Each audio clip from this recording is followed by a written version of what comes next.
Staying meant you had to provide benefits. I was passed around.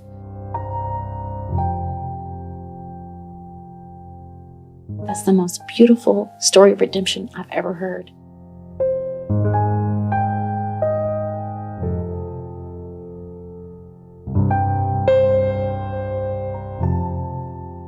Thank you so much for joining us today.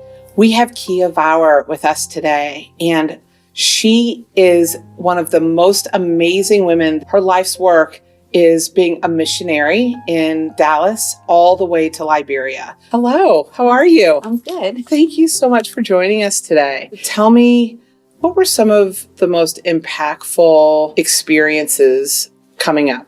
I was the daughter of a man in the military and his wife. I have an older brother who's 5 years my senior, and my father really suffered from post-traumatic stress. He served 2 tours in Vietnam, and that really impacted our home. Growing up, seeing my mother be abused and seeing my older brother be abused by my father, and then later, I also suffered some of that abuse. So you're 15 years old and you run away. What led you to that decision? I found my dad in a closet, curled up in a fetal position one day. And he just explained way too much too fast about his condition. You mean to tell me it's because you were using drugs? And that was why life was so terrible for us? And so when I challenged him on that, he became very angry. And I went in there to the other room where my mother was. And I kind of stood behind her and kind of peered over her shoulder. And he basically told me, I will kill you. And he reached back to punch me, but my mom jumped in the way. And the impact of that punch, that lifted her off of her feet and onto the counter that she was next to. And I wanted to live. And I did not want another blowout with my dad to end in me being dead. And that was the beginning of my decision to leave home. My father was very successful in keeping my mom where he wanted her to be through isolation. When I went to the prom in Tulsa, Oklahoma, that was just an amazing getaway for me. And I met a guy on the plane and we developed a friendship. He gave me his number. He was like, I live in Atlanta. If you ever need someone to talk to. And so I just called him up one day and I said, look, my dad threatened to kill me and I'm staying with a friend right now, but I need to leave the city. Can I come to Atlanta? And bought myself a one-way ticket from Dallas, Texas to Atlanta, Georgia. And that was about 2 weeks after the incident with my father. He took me to what he told me was his house. Mm-hmm. Come to find out it was his brother's house. But his brother came home and I was told to leave and go home. What home was I going to go back to? The night before I went to a nightclub with this guy, and I kind of lost him in the club because I had another guy who struck my curiosity. He told me that he knew some guys who could probably help me. This guy in particular, he's in the music industry. He's a producer. He's very well known and he's got a lot of money. And he's got groups that are staying in a hotel. Would you be interested in meeting him? And they're like, sure, you could stay. Staying meant you had to provide benefits in order to stay. And I agreed. I lived with this group for almost a year, and the benefits did not benefit me. I was passed around. I just wanted to escape those feelings. You were only good to service people, and they really don't care about me, and I need to get out of here. And so I ended up befriending a few of the girls who were also passed around. Once I told them my real story, there was compassion. Now I was their little sister.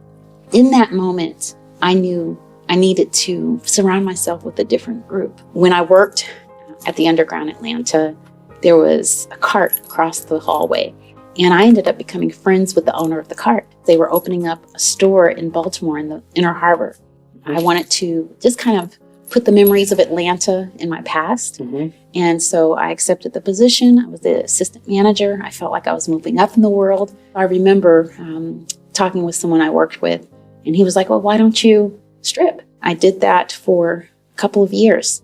And it was just normal to me. It didn't feel like I was regressing because I felt like, I was mature and I could handle this lifestyle, but I couldn't. So I moved to New Jersey, and I'm in a relationship with a guy who's about 20 years older than me. Okay. I was never afraid to date someone older than me, but I was looking for my dad. And he was just looking for a good time. And so it was not a match. In the process, I had a nervous breakdown. And that was probably my lowest point. I could vaguely even determine what was a dream and what was real. I ended up on the 13th floor of the Elizabeth Emergency Care Unit. So your brother comes to the hospital and gets you out of there. Him coming there saved my life. I live with him and his wife, and they just kind of nursed me back to health. And one of the first things that he explained to me was, you're definitely going to go back to church. It was healing for me. I just got involved, joined a program that kind of trained you as an intern for missionary work. And my husband worked for the youth pastor. He kind of zoned in on me pretty quick, and I just blurted out everything that I experienced with men and with my dad. And he looked at me and he said, that's the most beautiful story of redemption I've ever heard. He seemed to be okay with me, and I felt accepted. Was that the first time that you really felt accepted for who you were? You mean you're interested in me? Not how I look, not what you can get from me? You end up marrying this guy? Yes. And how long have you been married? We will be celebrating 17 years this year. We have 3 wonderful kids. Currently, we are doing missionary work in the Dallas-Fort Worth area and also in Liberia, West Africa. Within the Dallas-Fort Worth area, there are about 15,000 Liberians, and that is our focus group. What kind of work are you doing with the girls that you are mentoring? I would tell them, really follow what you feel you're here to do. Find out who you are, develop that person, and be that person. Don't let anyone try to impose on you who they think you should be.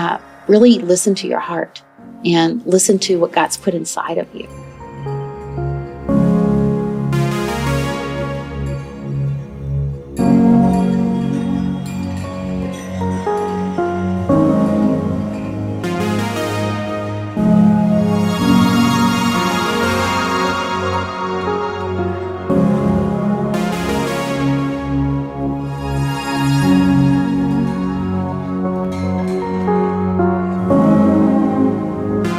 These women's stories are so impactful. Arras Sisters creates opportunities for women.